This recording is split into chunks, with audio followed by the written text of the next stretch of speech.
Good evening. Great basket ক্যারিয়ারের পক্ষ থেকে আজকের জিকে এক্সপ্রেস 29 অগস্টের জিকে এক্সপ্রেস নিয়ে চলে এসেছি। আজকে আমরা পার্টিকুলার একটা বিষয় নিয়ে আলোচনা করব। দেখে নি বিষয়টা কি? সমুদ্রায়ন মিশন। সমুদ্রায়ন মিশন সম্পর্কে বলতে গেলে একটাই কথা বলতে হয়, গগনায়ন মিশনে ভারতবর্ষ একটা মিশন নিয়েছে যে স্পেসে কোনো একজন অ্যাস্ট্রোনটকে পাঠাবে। তাহলে স্পেসের জন্য হচ্ছে অ্যাস্ট্রোনট, আর ডিপ সির জন্য কে? ডিপ সির জন্য হচ্ছে অ্যাকোয়ানট। তাহলে দেখে নিই আমরা রিসেন্ট নিউজটা কি না, যতীন্দার পাল সিং আর রমেশ এরা হচ্ছে ফার্স্ট অ্যাকোয়ানট যারা রিসেন্টলি এই মাসের প্রথম দিকে 4000 ফুট এবং 5000 ফুট অবধি একটা ফ্রেঞ্চ ভেসেল নটাইল তার নাম, সেটা করে প্রায় 5000 এবং 4000 ফুট অবধি গেল। তাহলে এখানে ইম্পর্ট্যান্ট পয়েন্ট কোনটা নোট করার মতন না, ফার্স্ট অ্যাকোয়ানট কারা এবং কোন ভেহিকেলে গেল, নটাইল ভেহিকেলে গেল। এখানে তোমাদের সঙ্গে একটা জিনিস শেয়ার করি যে United Nations sustainable development goal যেটা নিয়েছে ক্লাইমেট চেঞ্জের জন্য, সেইখানে এই যে লাইফ বিলো ওয়াটারকে কিন্তু বেশ গুরুত্ব দেওয়া হচ্ছে, হাইলাইট করা হচ্ছে। এবং এই যে ডেকেডটা 2021 থেকে 2030কে decade of ocean science for sustainable development বলে ঘোষণা করেছে ইউএন। কি decade? Decade of ocean science for sustainable development.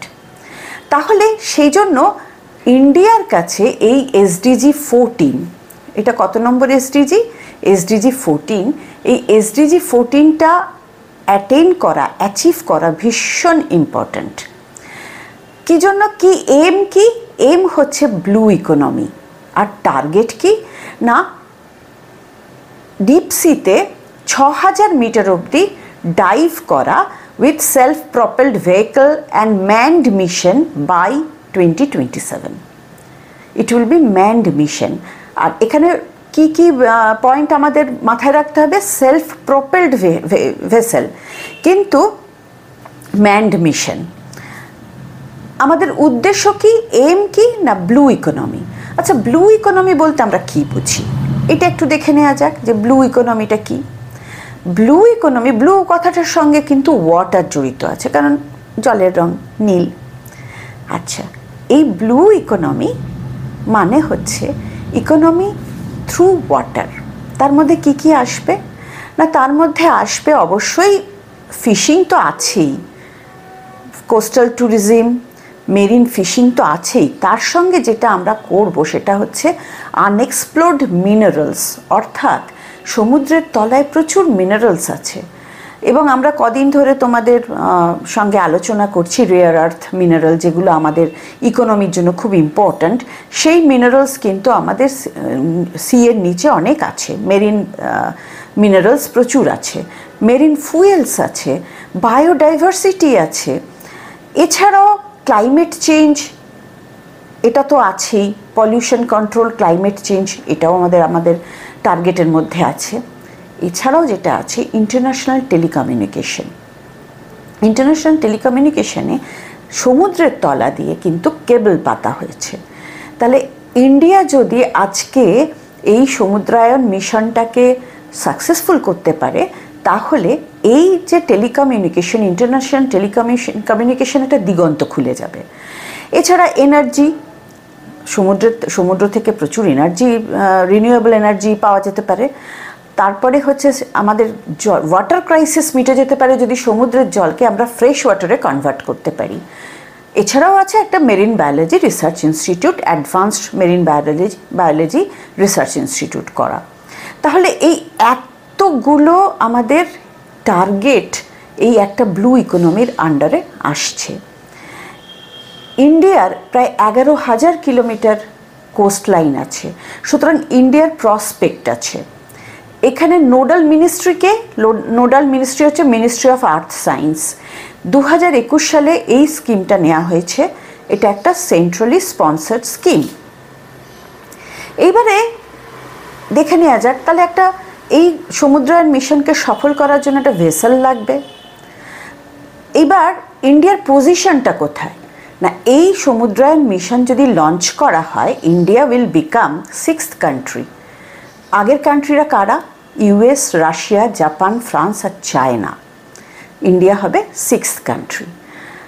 তবে কিছু চ্যালেঞ্জ তো অবশ্যই আছে। কি চ্যালেঞ্জ আছে দেখে নিই।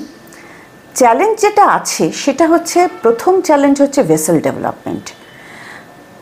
ভেসেল ডেভেলপমেন্টে ইন্ডিয়া কিন্তু অলরেডি শুরু করে দিয়েছে। কি শুরু করেছে? না, ভেসেলটার নাম হচ্ছে মৎস্য 6000। এইবার ভেসেল ডেভেলপমেন্টের কি চ্যালেঞ্জ?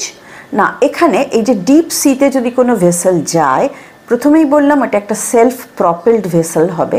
তাহলে এই এত সমুদ্রের জলের যে চাপ, সেই 6000 কিলোমিটার অবধি যাবে। এই যে এত চাপ একটা সহ্য করতে হবে, তার জন্য কি করতে হবে? না, এখানে তো স্টিল বা কোনো অ্যালুমিনিয়াম এরকম কোনো সাধারণ মেটাল এই চাপ নিতে পারবে না।